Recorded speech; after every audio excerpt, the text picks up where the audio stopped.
Olá, meus amigos, muito boa tarde. Uma boa tarde a meu amigo, minha amiga. Primeiro eu quero agradecer a Deus por estar vivo e a você, né, que tem dado seu like, tem feito seus comentários. Muito obrigado mesmo. Obrigado aos 381 amigos, do melhor, 380. Era 381, mas pede um essa semana. Não tem problema não, ele volta quando ele quiser, ou ela, né?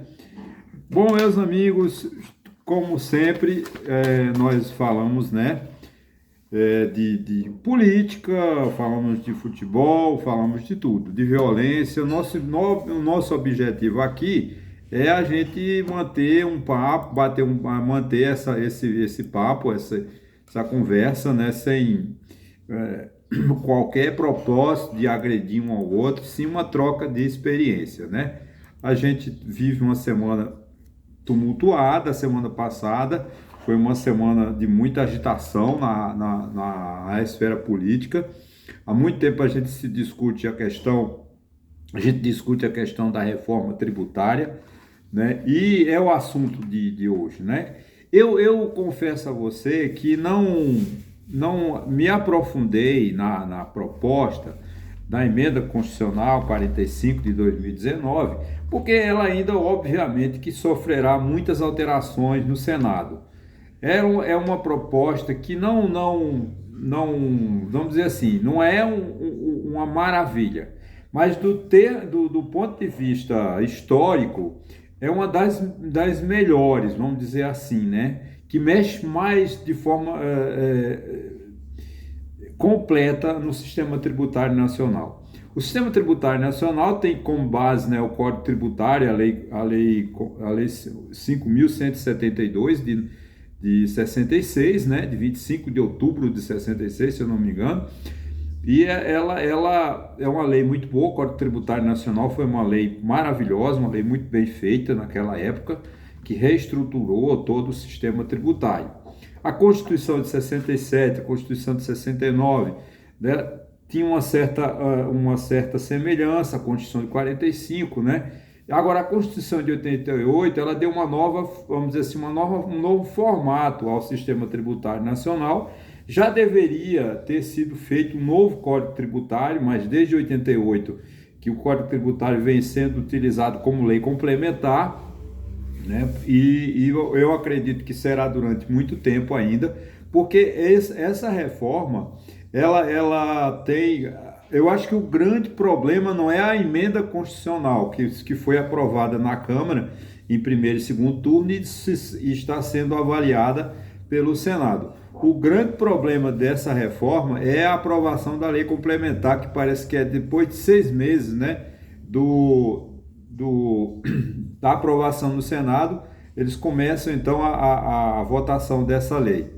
Como disse assim, ela é um processo de transição, não adianta a gente se interessar, porque ela vai sofrer muitas alterações. Agora, quando ela assim, foi aprovada, aí a gente entra com firmeza mesmo no seu estudo. De certa forma, ela vem o seguinte: ela cria um sistema que, do ponto de vista administrativo, tributário, para o fisco, é muito bom. É muito bom porque ele pega o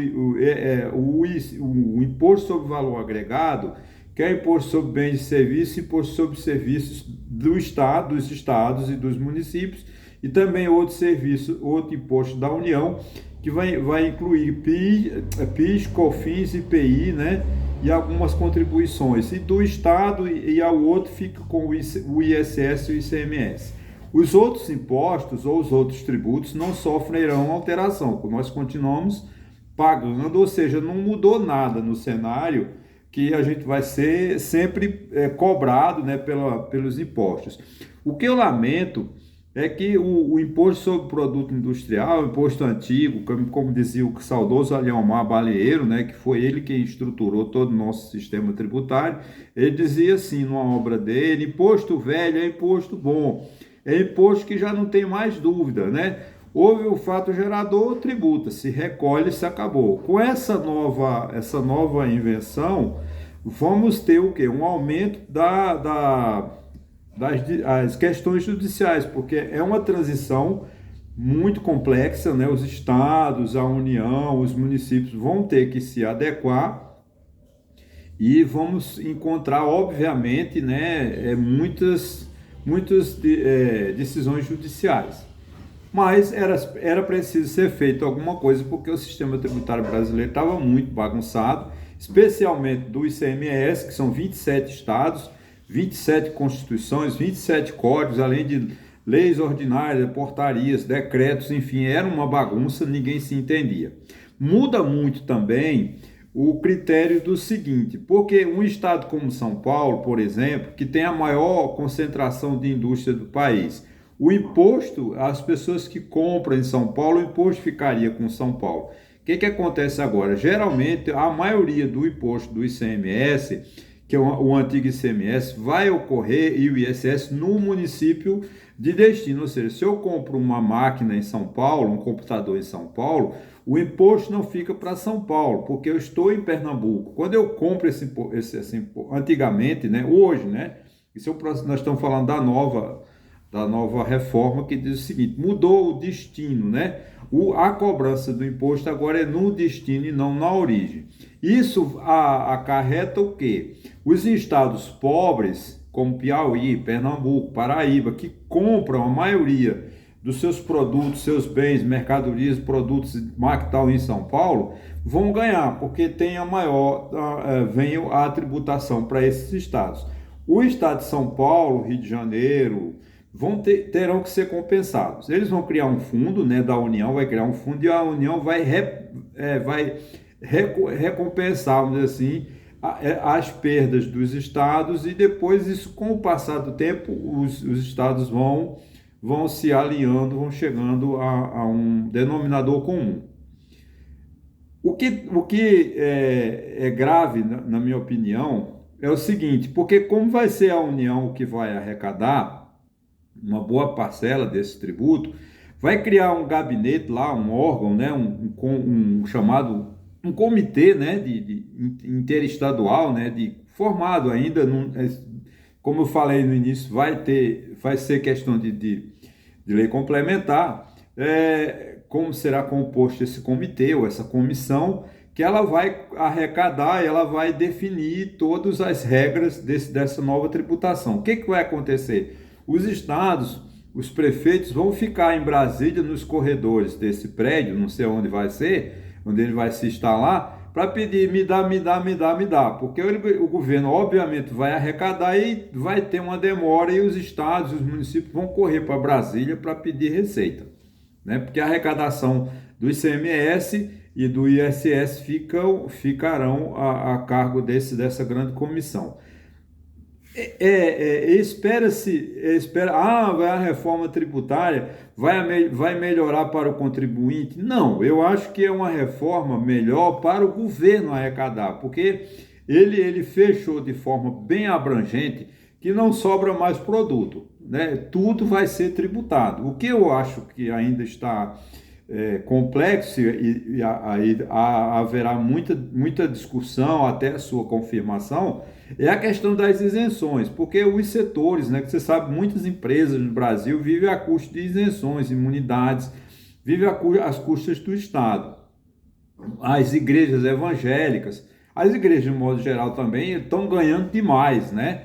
É uma coisa que eu não estou entrando no mérito da religião, mas as instituições religiosas estão ganhando isenções demais, porque antigamente as igrejas só não eram tributadas na sua essência, na sede, né? Por exemplo, você tem um templo da igreja lá de São Paulo, de um grande pastor famoso no estado de São Paulo, só aquela sede era que estava imune de IPTU,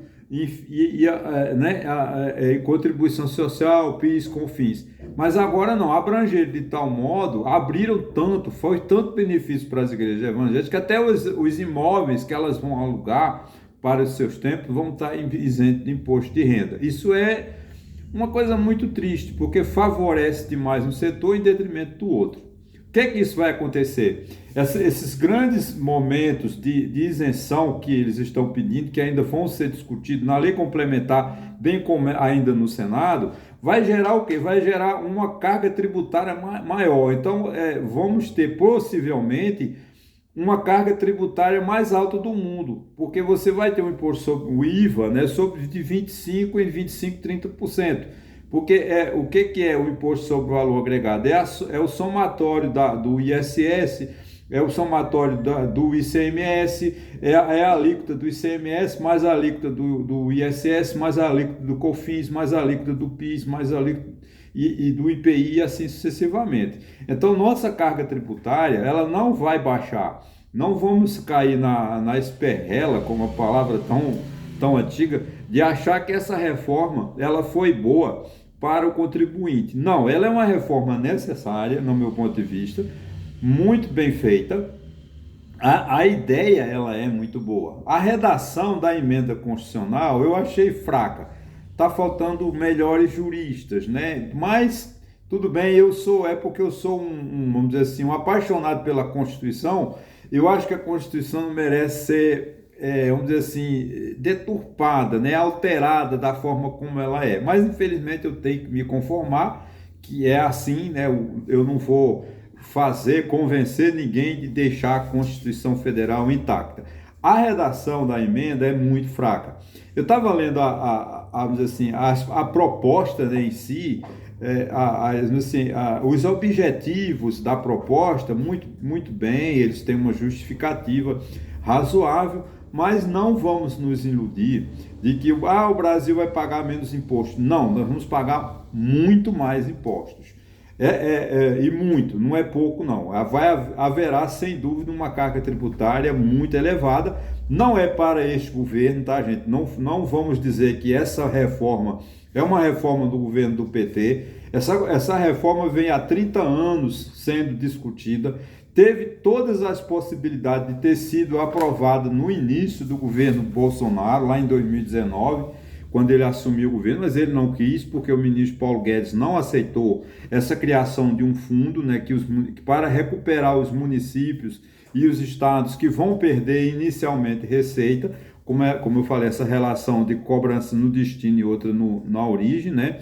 Estados como São Paulo, Rio de Janeiro, não aceitavam porque eles cobram muito na origem, porque eles são os maiores produtores de bens e serviços, né? Então, em detrimento de um Piauí que compra tudo de fora, de um Alagoas, de Pernambuco, que não tem uma indústria competitiva. Tem outro benefício que eu acredito que o governo agora tem uma chance de buscar mais, né, de reduzir muito a sonegação, que é muito alta no nosso país. Eu espero que agora, né, os fiscos estaduais, os fiscos municipais, como eles vão ficar, vamos dizer assim, não muito preocupados, porque não vai haver necessidade de ter tanto fiscal na rua, porque o imposto ele vai ser cobrado pelo governo federal, né? Ou o fato gerador, a emissão de nota fiscal, você vai pagar um formulário só, um DARF só e pronto. É nem um Simples Nacional, é muito, muito, muito bom. Vai ser eu espero que na lei complementar eles não confundam, não façam confusão, mas está muito bem projetada a reforma. Agora, ela não vem para aliviar o bolso do contribuinte, tá? Não se iluda, não caia na esperança de que vai pagar menos imposto. Não, o comerciante ele vai pagar mais imposto, agora tem os créditos, né? Não tem mais o ICMS, o ISS, por exemplo, que é um imposto acumulativo. Você presta serviço no município de Santa Cruz de Capibaribe e que aí você vai repassando. Não é porque ele não se recompensa. Agora não, agora você vai ter os créditos, débitos e créditos, né? Tem o que eles chamam uma nova, isso também fica a cargo de lei complementar, que é tal do cashback, que é aquelas pessoas carentes, né? Pessoas que não são contribuintes, tem uma reforma, uma possibilidade de você pagar o imposto, mas receber de volta. Promete o governo que não vai ficar lá a bel prazer lá com os créditos, eles vão devolver num determinado prazo. Então parece que a medida é uma medida boa. Eu não quero fazer crítica, só confirmando da ilusão de que parece que todos os problemas foram solucionados com essa reforma fiscal. Não, os problemas do Brasil não são só fiscal, são outros problemas. Ela é uma boa reforma, agora, sem dúvida, haverá um aumento da carga tributária, porque esses privilégios que eles deram para as igrejas evangélicas, para vários segmentos, e vai acarretar, obviamente, no aumento da alíquota do ICMS, do ISS, do IPI, do COFINS, do PIS, para compensar essa perda. Infelizmente, né, no Brasil, essa bancada da bala, bancada evangélica, só está lá, enfim, a interesse deles. Infelizmente, não estão trabalhando em interesse do Brasil. Mas, de certa forma, a nossa reforma, tão chamada reforma tributária ou reforma fiscal, foi no momento certo. Espero, né, vamos levar 10 anos para que ela se concretize definitivamente, né, porque é um período de transição, ela vai incorporando, né, aos poucos, porque não pode ser de uma vez só, porque há um choque tanto do ponto de vista do governo, quanto do ponto de vista dos contribuintes, das empresas, da sociedade em geral. Tem que haver um momento de transição, então nós vamos falar disso daqui a 10 anos. Espero estar vivo, né, para a gente comentar, porque eu vamos dizer assim, me informando, vou estudando essa reforma e à medida que vai passando a gente vai tendo mais condições de explicar melhor. Ok, gente? Olha, muito obrigado, espero que sirva para você refletir um pouco e não se iludir que o imposto não vai ser menos a partir de 2026. Ok? Um abraço.